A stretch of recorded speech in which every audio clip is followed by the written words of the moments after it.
Donc 3 ans, c'est long pour avoir la même télé accrochée au mur, surtout quand c'est ton métier. Assez longtemps pour que ma mère me demande pourquoi je n'avais pas changé, ce qui m'a bien remis à ma place. La plupart de mes collègues testeurs ont changé de télé 2 fois, mais pas moi. Je suis resté, non par entêtement. Je suis peut-être un peu têtu, mais c'est surtout parce que rien n'est vraiment arrivé qui valait la peine de remplacer la LG G3. Ni les nouveaux OLED, ni les QD OLED, ni la TCL QM8L dont je vous ai parlé il y a quelques mois, qui a failli me convaincre de changer de télé. Mais ensuite, TCL m'a envoyé une autre télé. Et maintenant, la G3 est par terre. Aujourd'hui, je ne cherche pas à vous convaincre que vous n'avez plus besoin d'une télé OLED, car en regardant cette vidéo jusqu'au bout, vous en tirerez sûrement cette conclusion vous-même. Si vous suivez mes vidéos depuis un moment, vous savez déjà de quelle télé il s'agit. Je disais depuis quelques mois que ce truc arrivait, et il est enfin là. La TCL X11L dans toute sa splendeur. Avant d'aller plus loin, TCL m'a bien aidé en m'envoyant leur populaire modèle 75 pouces à garder. Mais cette vidéo n'est pas sponsorisée par eux. Ils verront cette vidéo en même temps que vous la regardez. Mais encore une fois, j'étais très enthousiaste à l'idée de recevoir ce modèle depuis vraiment longtemps. J'ai déjà testé en détail des modèles plus grands, notamment la version 98 pouces, mais c'est la première fois que je vis vraiment avec au quotidien. J'ai ainsi découvert que certaines choses que je pensais apprécier ou non à propos de cette télé étaient indifférentes de ce que j'imaginais. Alors commençons par la luminosité, parce que je pense que c'est là qu'on ressent le plus facilement la différence entre ce modèle et un OLED. TCL annonce que le X11L de 75 pouces peut atteindre jusqu'à 9000 nits. C'est énorme. Maintenant, les versions 85 pouces et 98 pouces, elles atteindront les 10 000 nits, ce qui donne toujours lieu à ces gros titres impressionnants. Sur le modèle 75 pouces, j'ai mesuré juste en dessous de 3800 nits en luminosité soutenue dans une fenêtre de 10% en mode film, et un peu plus de 4600 nits en mode vif. Bon, clairement, aucun de ces chiffres n'atteint les 9000 nits, mais ne laissez pas ça vous décourager pour autant. Cela arrive souvent, car beaucoup de ces chiffres marketing sont obtenus lors de tests spécifiques sur de courtes périodes, sans refléter le contenu réel que nous regardons au quotidien. Ce chiffre montre que la dalle dépasse largement les besoins actuels des contenus, offrant une grande marge pour l'avenir. Le chiffre qui compte vraiment pour les salons, c'est la luminosité sur tout l'écran. Et celui-ci a été mesuré à 700 nits sur tout l'écran pour un écran blanc et environ 1600 nits sur tout l'écran pour une image SDR. En mode cinéma, ce qui veut dire que vous pouvez littéralement regarder n'importe quoi dans une pièce baignée de soleil sans aucun problème. En fait, le X11L est tellement lumineux que je l'utilise à seulement 20% de luminosité dans une pièce sombre. 20%, et je ne l'ai jamais monté au-dessus de 50%, même lorsque je le regardais pendant les moments les plus lumineux de la journée. Je dis cela car selon moi, les principaux défauts de la télé apparaissent entre 80 et 100% de luminosité. La couleur d'origine sur ce modèle tire vraiment trop sur les rouges et les bleus. Les tons de peau tirent un peu vers le magenta, au point que j'ai cru la télé réglée en mode vif. À l'allumage, c'était vraiment coloré et saisissant. Et les niveaux de gris et la balance des blancs d'origine ne sont pas vraiment terribles non plus. C'était pareil pour le TCL QM8L quand je l'ai testé. Donc il semble que ce soit peut-être juste une particularité des mini-LED SQD. Je ne sais pas vraiment. C'est peut-être juste les premiers modèles de téléviseurs qu'ils ont sortis. Mais dès que vous poussez ces téléviseurs à des niveaux de luminosité plus élevés, tous ces problèmes de calibration deviennent encore plus prononcés. Heureusement, ce n'est pas un vrai problème avec ce téléviseur. Je conseille généralement de passer chaque téléviseur en mode réalisateur, puis de le calibrer selon vos préférences. C'est la première fois que je recommande le mode film pour un téléviseur. Rien que ce mode corrige probablement 90% de ces problèmes de calibration, même si la seule chose que vous ajustez ensuite, c'est la balance des blancs selon vos préférences. Je pense que cela offrirait une image équilibrée qui satisferait la plupart des gens pendant toute la durée d'utilisation de ce téléviseur. Mais pour ceux qui veulent aller plus loin et vraiment peaufiner les réglages au maximum, l'équipe de ratings.com propose un excellent guide de calibration.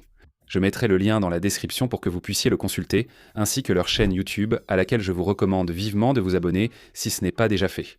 Ce sont vraiment de bonnes personnes là-bas. Mais une fois que vous avez réglé ce téléviseur, je vous assure, c'est incroyable. Il n'y a rien d'autre comme ça sur le marché. Même à 50% de luminosité, l'impact de cette image est bien supérieur à tout ce que le G3 a jamais pu offrir. En plus, je n'ai plus à m'inquiéter de ce que je détestais le plus avec le G3 comme avec tout OLED. La limitation automatique de la luminosité, vraiment le pire. Chaque OLED, utilisant des matériaux organiques, possède cette fonctionnalité. L'écran réduit sa luminosité lors de scènes très lumineuses ou d'une luminosité soutenue pour éviter le marquage. Donc, ce que ça voulait dire, c'est que si tu regardais un film avec beaucoup d'explosions ou quelque chose comme ça, la télé allait baisser et augmenter sa luminosité toute seule, intentionnellement, sans que tu puisses rien y faire. Alors, il faut reconnaître que le G3 cachait mieux cette fonctionnalité que n'importe quel autre nouvel OLED que j'ai testé, mais il était notoirement agressif quand tu jouais à certains jeux et que tu devais mettre le jeu en pause juste pour sortir la télé de cet état. C'était vraiment frustrant. Le X11L ne fait pas ça du tout. Mais je ne pense pas que la luminosité soit forcément la vedette de ce modèle. C'est la couleur qui fait toute la différence, mec. La technologie mini LED SQD de TCL, où SQD signifie super point quantique, aussi ridicule que ce nom puisse paraître. C'est un vrai progrès comparé au quantum dot des anciens téléviseurs. Je pourrais en parler longtemps, cette technologie est vraiment impressionnante. Et quand on comprend vraiment la technologie en profondeur, parfois on a l'impression que c'est presque de la magie. J'ai envisagé de faire une vidéo plus travaillée à ce sujet. Donc si ça vous intéresse de voir ça, dites-le moi dans les commentaires et peut-être qu'on fera cette vidéo. Mais pour l'instant, on va garder l'explication simple. Les Super Quantum Dot, 12 fois plus petits que les QLED classiques, sont plus nombreux et convertissent les couleurs avec plus de précision. Cela permet d'obtenir un spectre de couleurs plus large sans les problèmes d'interférence entre zones adjacentes, problème présent avec la technologie mini LED RVB. Les SQD contournent complètement ce problème. L'autre avantage des SQD, c'est un point dont j'ai entendu beaucoup d'autres testeurs parler auparavant, et c'est le BT 2020. Je dois être honnête avec vous. Je commence à être fatigué par cette discussion, qui porte sur du contenu futur. Vous ne devriez pas acheter une télé pour ce qu'elle fera dans 5 ans, mais pour ses capacités actuelles. Bonne nouvelle si la X11L vous intéresse. Avec du contenu HDR classique, elle offre parmi les couleurs les plus impressionnantes que j'ai vues sur une télé testée. La seule chose que j'ai vue s'en approcher, c'est peut-être la Sony Bravia 9 Mark II, et même celle-là ne surpasse pas la X11L sur ce point précis. Et je pense que le meilleur exemple de ce mélange parfait entre luminosité, couleur et qualité d'image incroyable, c'est cette scène très précise de Project Hail Mary. J'ai lancé ce film sur ma G3 et je l'ai passé sur toutes les télévisions que j'ai testées depuis sa sortie. Et c'est la première fois que je suis allé dans l'autre pièce chercher ma femme pour lui montrer à quel point cette scène précise est magnifique. Ma femme est formidable et soutient mon obsession pour les téléviseurs, mais elle ne prétend pas distinguer une très bonne image d'une image vraiment exceptionnelle. Mais ma femme a fixé l'écran pendant une seconde et n'a prononcé qu'un mot de 4 lettres qu'on essaie d'éviter de dire devant notre fille.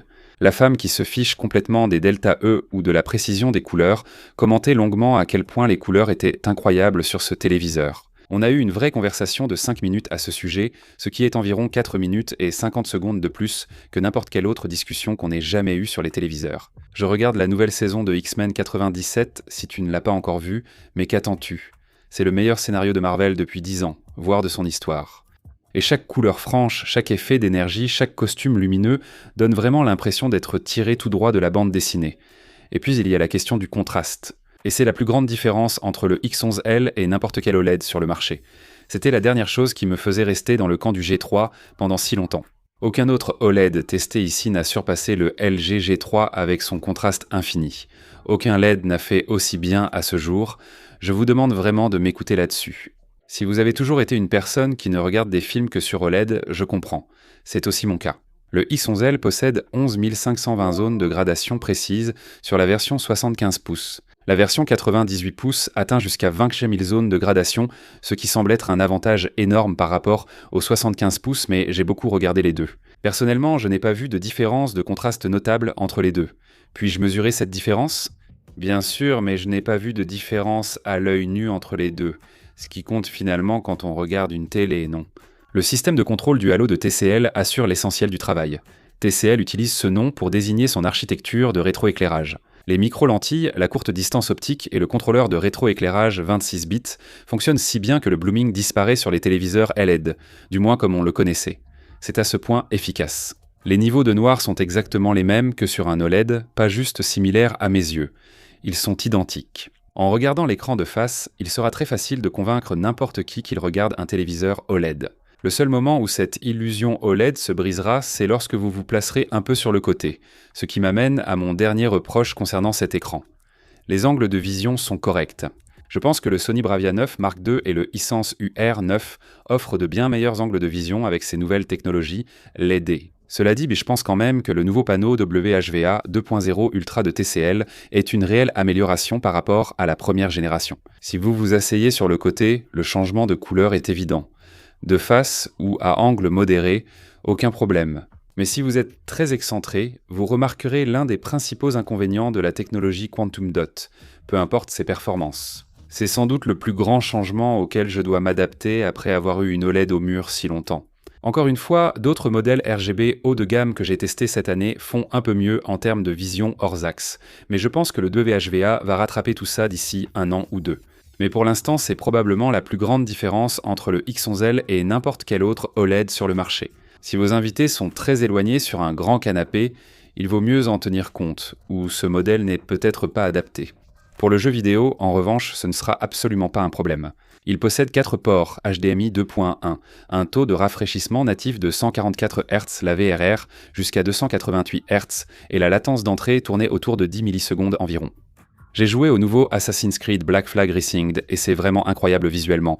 J'ai vu des critiques du X11L disant que les performances en jeu et la gestion des mouvements sont carrément mauvaises. Honnêtement, je ne le constate pas du tout. L'eau tropicale, les batailles de navires, les scènes de combat et le HDR, tout est vraiment fluide et vraiment net. La seule fois où j'ai pu produire un quelconque effet de ghosting sur ce truc, c'est quand j'ai activé beaucoup de fonctions de traitement du mouvement, mais de toute façon, je désactive tout ça par défaut.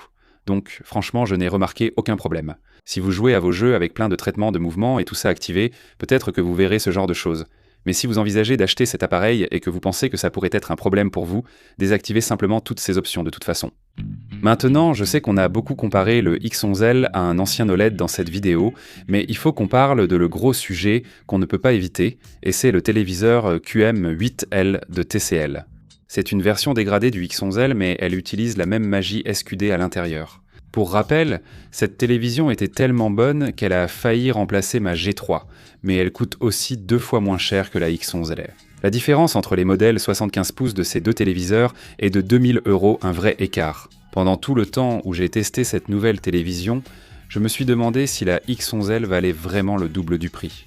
Je pense que la réponse est oui, mais cela ne concernera qu'une minorité de personnes. Je pense que pour la majorité des gens, ils regarderont la QM8L et penseront que ce serait le meilleur téléviseur qu'ils posséderaient jamais. Et aucun d'entre eux n'aurait tort à ce sujet d'ailleurs. Mais pour un puriste de l'OLED comme moi, abandonner un OLED dans une pièce principalement utilisée comme une salle de cinéma sombre, c'est vraiment difficile à accepter. La QM8L, elle n'avait tout simplement pas tout à fait le contraste et l'éclat que mon LG G3 vieux de 3 ans avait dans une pièce sombre. Mais la X11L, elle, oui. Si vous avez une pièce lumineuse et regardez surtout des sports ou des dessins animés en journée, la QM8L reste selon moi le choix le plus malin et abordable des deux. Mais si vous avez une pièce dédiée sombre, ou au moins si vous voulez une télévision qui excelle aussi bien dans une pièce très lumineuse que dans une pièce sombre, et si vous ne voulez jamais avoir à vous soucier d'un changement de couleur ou d'une baisse de luminosité après 5 ans, alors la X11L est la meilleure version de tout cela sur le marché actuellement. Avant les parties sentimentales de la vidéo, je voudrais d'abord passer rapidement en revue quelques points sur la télévision. À noter, les points de fixation à l'arrière de la X11L sont positionnés anormalement haut sur les panneaux. Donc si vous comptez remplacer une télévision déjà fixée au mur, sachez simplement que celle-ci va être suspendue beaucoup plus bas que ce que vous pensez. Maintenant, en ce qui concerne le design, la grille de haut-parleurs Bang & Olufsen en bas est assez polarisante d'après ce que j'ai pu constater, mais moi je l'aime bien. Ça me rappelle beaucoup le style de design des autres produits B&O, ce qui semble intentionnel ici plutôt que d'être simplement ajouté. Mais le son de ces haut-parleurs est plutôt correct pour une télévision. C'est mieux que la plupart, mais avec ces super woofers à l'arrière, je ne sais pas si ça a vraiment beaucoup d'impact.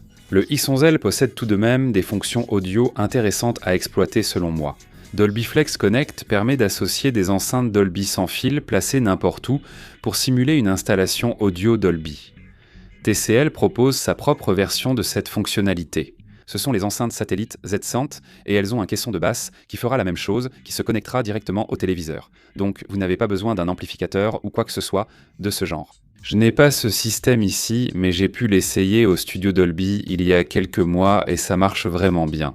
J'aimerais parler plus d'audio sur cette chaîne. Si vous souhaitez que je teste ça, dites-le moi ainsi qu'à TCL en commentaire. Il est peut-être temps pour moi de réaliser une analyse audio complète avec le X11L comme point de départ. Maintenant, passons à la partie de la vidéo qui ne concerne pas vraiment les spécifications. Je fais ça depuis vraiment, vraiment longtemps. Pas seulement ce travail, mais je m'intéresse au téléviseur depuis aussi longtemps que je m'en souvienne. Je me souviens avoir démonté la télé de ma mère quand j'étais enfant, juste pour voir comment ça fonctionnait. Elle n'était pas vraiment aussi amusée que moi par toute cette histoire. Je me souviens d'avoir usé des cassettes VHS de Dragon Ball Z avec mes amis, tous regroupés autour du même combiné télé-magnétoscope Samsung de 13 pouces que tout le monde semblait avoir. Je me souviens de ma première télé plasma. Je me souviens d'avoir cassé cette télé et je me souviens d'avoir acheté mon premier OLED après mon premier jour de mon premier vrai boulot comme cadeau pour moi-même. Et maintenant, je vais me souvenir du X11L comme du premier téléviseur LED qui a surpassé l'OLED, du moins pour moi. Bien sûr, vous n'êtes pas obligé d'être aussi sentimental que moi à propos des téléviseurs pour apprécier le X11L. Pour la plupart des gens, ce sera simplement un achat vraiment coûteux, probablement l'un des plus gros achats que vous ayez fait depuis un certain temps. Mais pour moi, qui tente de renforcer passivement la boussole morale de ma fille en lui montrant Avatar, le dernier maître de l'air, que ma femme et moi regardions notre série préférée ensemble une fois notre fille couchée, ou que nous ayons ou non une vidéo de fond de jazz de 3 heures qui passe à la télévision, la télé est utilisée d'une manière ou d'une autre chaque jour. Donc pour moi, malgré le chaos qui règne dans le monde, nous sommes à une période où notre famille est dans une dynamique incroyable de croissance et d'amour. Je garderai de très bons souvenirs de ce téléviseur. Même si cela ne compte pas autant pour vous, je trouve que TCL a vraiment réussi quelque chose d'intéressant avec le X11L. Ils ont conçu un téléviseur capable de couvrir presque tous les besoins et cas d'utilisation possibles d'un client. Ils ont réussi à faire en sorte qu'un amateur d'OLED comme moi abandonne son OLED. Ce n'est pas quelque chose qui est censé arriver. Et quand on se rappelle que c'est leur première tentative avec le SQD Mini LED, ils ont déjà frappé un coup de maître. Ça me rend vraiment curieux de voir à quoi va ressembler la deuxième génération de ce produit. Mais si tu construis tout un ensemble home cinéma qui va être le pilier de tes soirées cinéma pendant 5 à 7 ans et que tu veux sortir de ce cycle de mise à niveau et que tu veux une télé qui va tenir la route alors que les contenus et les formats continuent d'évoluer, c'est celle-là, mec. Le SQD Mini LED haut de gamme, c'est ce qui m'a convaincu. Et je ne pense pas être le dernier amateur de LED que ça va convaincre. Mais écoute, dis-moi dans les commentaires si tu trouves que c'est un peu trop. Si tu trouves que le buzz autour de ça est exagéré, ou si tu penses que je suis un peu fou d'être sentimental à propos d'un téléviseur, ou si tu envisages toi-même de franchir le pas, ça m'intéresse d'avoir ton avis. Dis-moi dans les commentaires ce que tu en penses. Et comme toujours, merci beaucoup d'avoir regardé et on se retrouve dans la prochaine vidéo.